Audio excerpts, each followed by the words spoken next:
I'm really happy to see all the progress that has been made in this complex itself. You know, the last time that I was here for another program, it was very congested, it was not very pleasant also.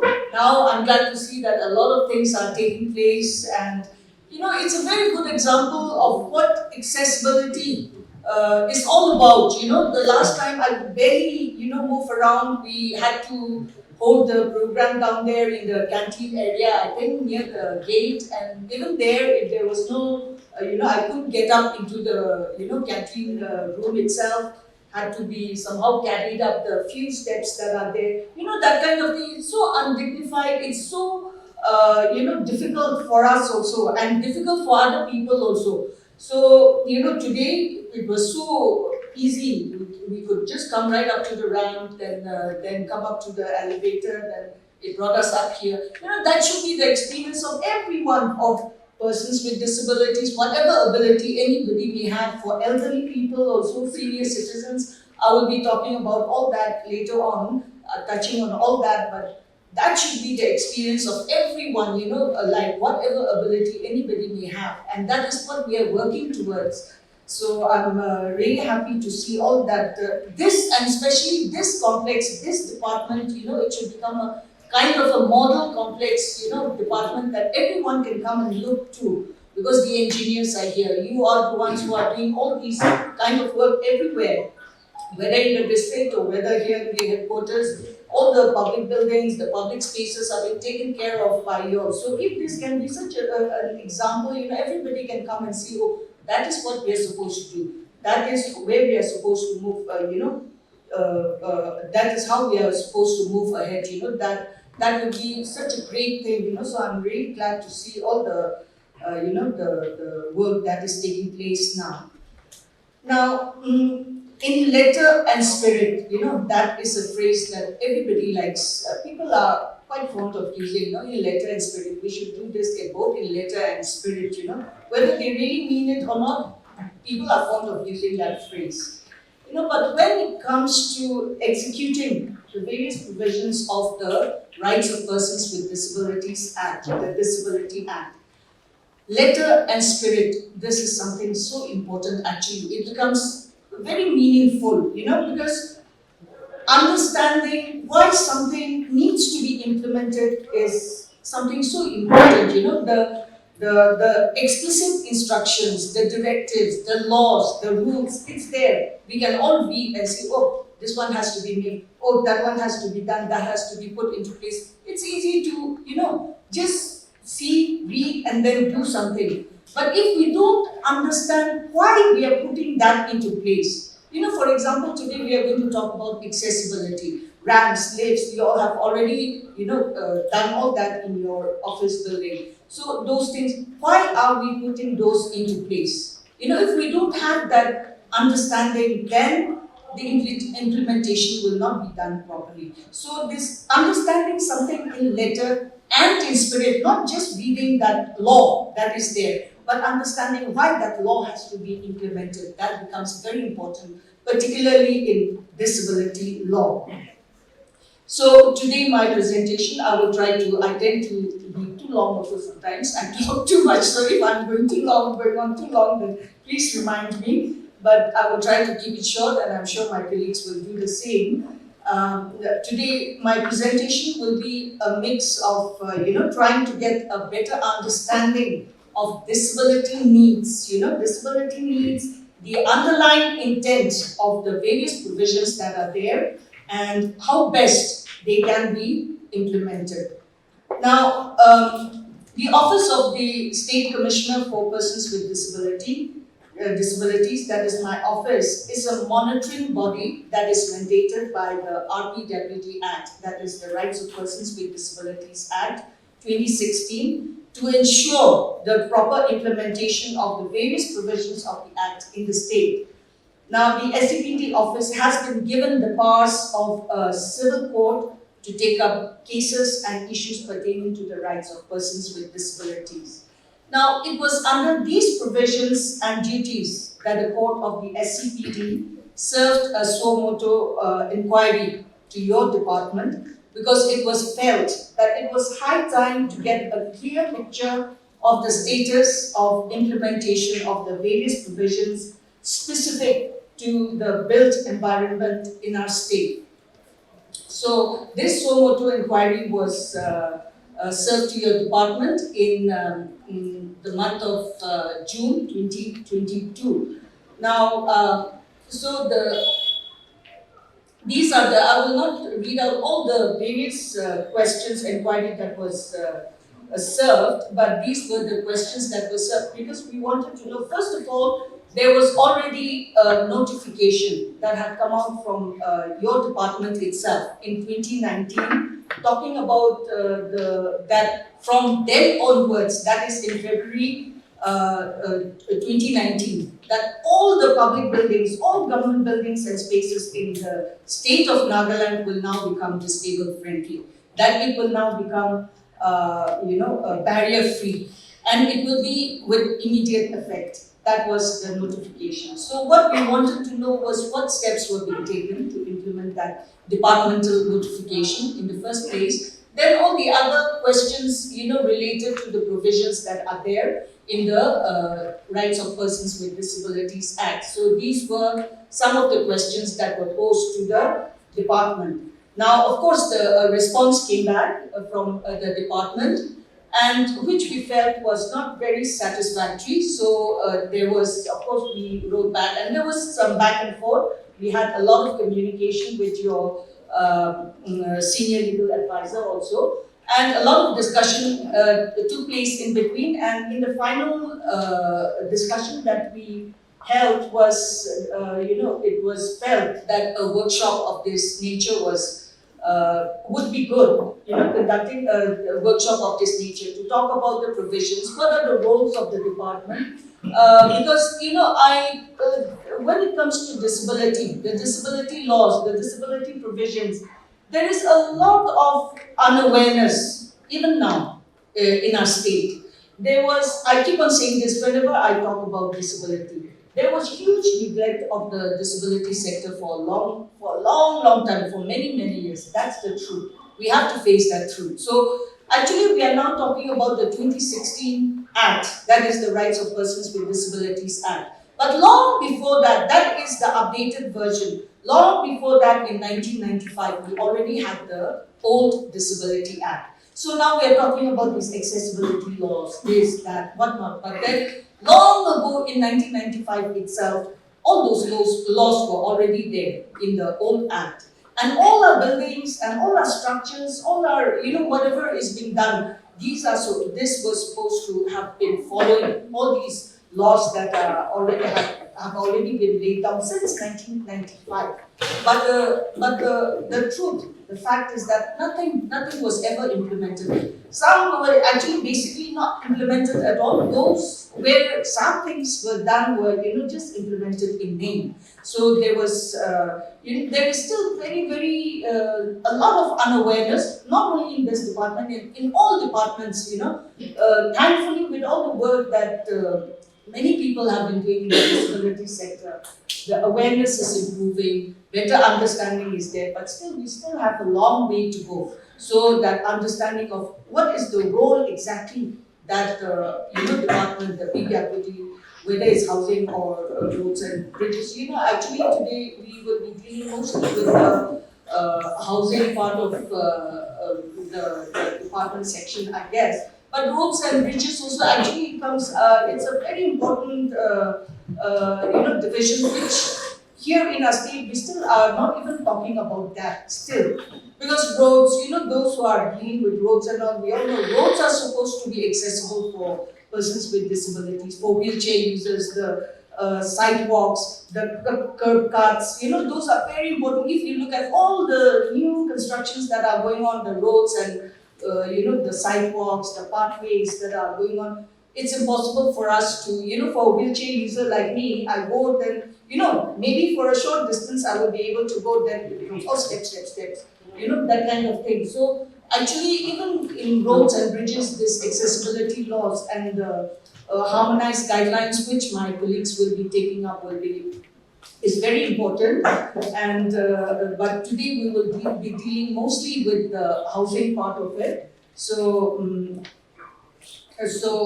so this is the notification that had come out from the department, and here it can clearly be seen that in February 19th, February 5th, 2019, that this notification had come out, and it is said that it should be with immediate effect. And I think we can honestly say that nothing much has been done to implement this department notification itself. It is really sad that all our new buildings and spaces are having to go through retrofitting processes, to put in, to make them accessible, to put in ramps, to put in, lifts and other necessary facilities, They should have been necessarily designed and planned inclusively right from the start, for all citizens, for everyone, right from the start, the plan should have been inclusive. And in fact, I will be talking about these provisions a little later on, but none of these new buildings should have been given, the NOCs, or I don't know what kind of documents you'll use, but NOCs or the certification of completion for occupation by the concerned department, None of these should have been, these kinds of documents should have been given for occupation until and unless they are in compliance with all accessibility requirements. This is something that I have spoken to some of you all also, some of the engineers that I come to, while in the process of my work that I come to interact with. I have spoken with some of you individually also, but I just wanted to say that it is really, you really feel bad, when you see all these new buildings where you are having to do all these, retrofitting, when it should have been there necessarily. And another factor to consider, and I'm sure you'll have also realized this, because you'll are doing a lot of, to be honest, a lot of retrofitting also, I think you'll are doing to your own buildings also over here itself. So another factor to consider is retrofitting is very, very expensive. I think you all know that. And everybody, when we start talking about, putting in a ramp or installing a lift or, an accessible toilet, everybody says, it's going to be so expensive. Where will we get the budget? Where will we get the money? Everybody starts talking about that. That's not our concern. You should have done it right from the beginning. If it is there, all the basic facilities and features are included in the basic, in the building plan itself, right from the beginning. Then all the costs would happen there itself, right from the beginning. Then there's basically no extra cost. Whatever needs to be done is already there in the building plan. So when it is there, then there is no extra cost. It is only when you do the retrofitting later on, this is not there, now we have to put this, we have to break down this, we have to plan and see where do we put up that thing, then all these becomes extra cost, and it's quite very expensive also in fact. But whatever the case, it is unacceptable that virtually all our government and public buildings and spaces are still inaccessible. We all have to do better. We all have to do better. We cannot continue to deprive this large group of, section of our society. Because we are indeed depriving them, when we don't think about these things, We cannot continue to deprive the disabled community of our state. And it must also be remembered that accessibility benefits all. Everybody thinks that, accessibility means only for disabled people. It is not. Actually, it makes things easier and more convenient for everybody. When you make your, these days, I'm sure you'll, I don't have to talk about all these, you're experts in this regard, but universal design, I'm sure you'll have heard about that. Universal design, universal accessibility. So, universal accessibility and design, why is it becoming so popular and so, across the world, globally? It's not only about a small section of the population, but the world population, everyone is now starting to use universal design. Because this serves all all citizens, all people, of all kinds of abilities. Whether you have a disability or not, it doesn't matter. Whether you're a grown-up or a child, it doesn't matter. Universal design serves everybody. So accessibility is actually beneficial not only for persons with disabilities, but for everyone. And for example, senior citizens, I've already mentioned earlier, nobody thinks about them, A senior citizen has to go for some work to an office. Now mobility is affected when the aging process, that is, that's not a lie, that's a fact. That everybody, you start facing a few problems as you grow older. Now to climb all these steps, for example, if you have to go to the Directorate of Health and Family Welfare, imagine a senior citizen climbing, forget a person with disability, a senior citizen also climbing those steps just to enter the lobby. And then from the lobby climbing 3-4 flights of stairs, you're up, then again turn, up and again turn. How tiring and how difficult it is for a senior citizen even to climb such a, a building. So for senior citizens, then people with temporary disabilities also. Disabilities are not all for us. Disability, when you talk about a person with disability, it's people with permanent disabilities. But then we know that everybody comes across, face temporary disabilities from time to time. You break a leg, for example, then you cannot walk properly. Then see, if your office building is not accessible, you cannot climb and go and do it. So many hours, working hours will be wasted unnecessarily, even when you are able to attend and get some of your work done. So temporary disabilities also, it serves them, and it makes it, as I said, more convenient for everyone.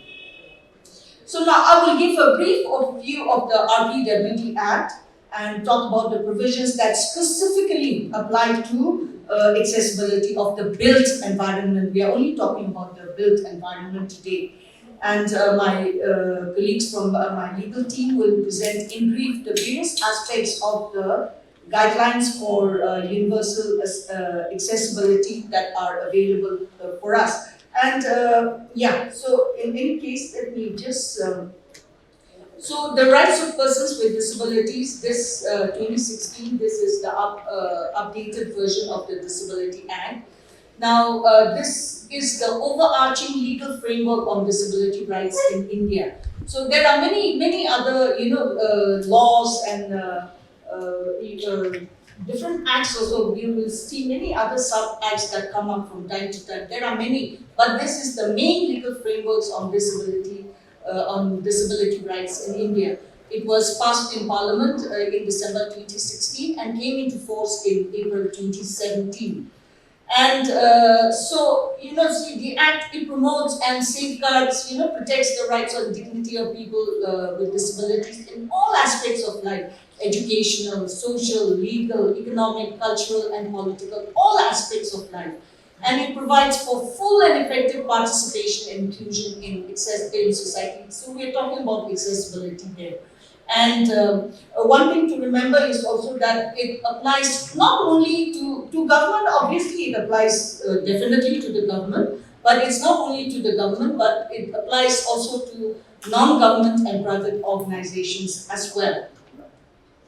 Now, the rights of persons with disabilities, it contains 17 chapters and 102 sections. Obviously, we will not be going through all these sections, but as I said, it deals with all different areas of life, how to protect the rights of persons with disability, how to protect their dignity, how to give them a fair chance in life. This whole entire act is about that. Now, we will come to section 14. Now, we are just going to talk about the relevant provisions, I think, which concerns your department, the work that you do. So, section 14, it says that the central government shall, in consultation with the Chief Commissioner, formulate rules for persons with disabilities, laying down standards of accessibility for the physical environment, transportation, information and communications, including appropriate technologies and systems. Now, so it's clearly written here that when we talk about accessibility, many people think only about ramps or lifts and things like that. But there are many aspects of accessibility. It's accessibility of information and communication, which we work with the IT department about mainly, and with all the departments as well with regard to their websites and that information that we put out, that is one thing. Then with transport also, accessibility of the transport is also a very important part of accessibility, aspect of accessibility. But we are, of course, focusing on, as I said earlier, on the built environment today. That is that concerns the department. So the built environment, the physical, environment. So then we have, that is the primary act. We have the Nagaland rights of persons with disabilities, where a few specific points have been added. So here, the corresponding section in the disability, state disability rules is section 46. The state government shall comply with laid down standards of accessibility for the physical environment, transportation, information and communications. Then the same way, including appropriate technologies and systems. Then the respective departments shall ensure compliance of the standards of accessibility through their regulators or otherwise. Now, here we have, it has specifically mentioned standards of accessibility. Now, standards of accessibility. We have the harmonized guidelines and standards for universal accessibility in India 2021. I'm sure you, this was published by the Ministry of Housing and Urban Affairs. So now I'm sure you all have this copy with you all. The department, I think, has a copy, isn't it? But anyway, we have printed out a copy and this is for you all. So that is the harmonized guidelines and standards for universal accessibility in India 2021. This is the updated version. The first one was published in 2016. So as I said, I'm sure all of you all are aware of this, but we will be forwarding a soft copy once we get your phone numbers, the soft copy to everyone later. So as I mentioned, my legal team will be presenting. I will not be going into detail with regard to the guidelines, but they will be presenting the various aspects of the guidelines for universal accessibility that are available for us. Now, one thing when we are talking about the standards, I would just like to also point out here that these standards have been laid down by the central government. All the, what the basic accessibility facilities that are supposed to be there in the built environment. And then, they have mentioned various required, the measurements, the sizes, how wide the door should be, or, the gradients that are supposed to be followed for ramps and things like that. All these measurements are given. And these given measurements in the guidelines, these are all tried and tested globally. It is not about, India just coming up with their own thing, but it is something that is tried and tested globally. And these should be followed stringently as far as possible. But one thing that I just want to point out, and which I talk with other people also, quite, other engineers, architects and things like that, quite often is, our terrain is different. Our terrain, as we all know, it is not easy in most parts of the state. It is very different, so when someone, from the Delhi is giving some, this thing, we understand that we are talking about wide open spaces, playing areas. Our state, it's different. We have some few areas that can certainly comply with all those things, but most of our state is difficult. We all know that. And when we've come to these kind of difficult situations, common sense and creativity. Common sense and creativity plays a huge role in putting up these facilities. That I have seen, and I have, interacted with people who have done this also, and I've seen with my own eyes also. Using creative ideas, it helps us maneuver around hilly and congested areas, without compromising on the safety of the users of such facilities. Guidelines were for creating a barrier-free environment, but now the focus is on universal accessibility. The guidelines was issued under Section 15 of the Rights of Persons with Disabilities, Rules 2017, as a mandatory document to be implemented for all public buildings, which simply means all built environment open to public, both government establishments and private establishments. Accessibility is considered to be addressed when any place, space, item, or service, whether physical or virtual, is easily approached, reached, entered, exited, interacted with, understood, or otherwise used by persons of varying disabilities. It is important to understand that we are all temporarily able-bodied individuals and may go through bodily, sensory, and cognitive challenges in different phases of our life. The World Health Organization notes that, quote, disability is a part of the human condition, and temporary or permanent impairment will be faced by almost everyone at some point in life. Hence, the term universal accessibility has become a basic requirement to sustain life. The objective is to sensitize diverse stakeholders regarding various accessibility needs and provisions for diverse population groups in the built environment. To introduce and orient universal design perspective to all stakeholders for creating inclusive built environments for all. 3. Recommend specific built environment elements along with their accessibility attributes and specifications. 4. Develop a holistic approach to accessibility through integration of appropriate technologies. 5. Guide accessibility assessment and implementation in built environments. The Rights of Persons with Disabilities Act 2016 comes from the national policy, which Madam has already addressed, so I will move on. But to be specific, the accessibility is under Section 40. Section 41 is the access to transport. Section 40, access to information and communication technology.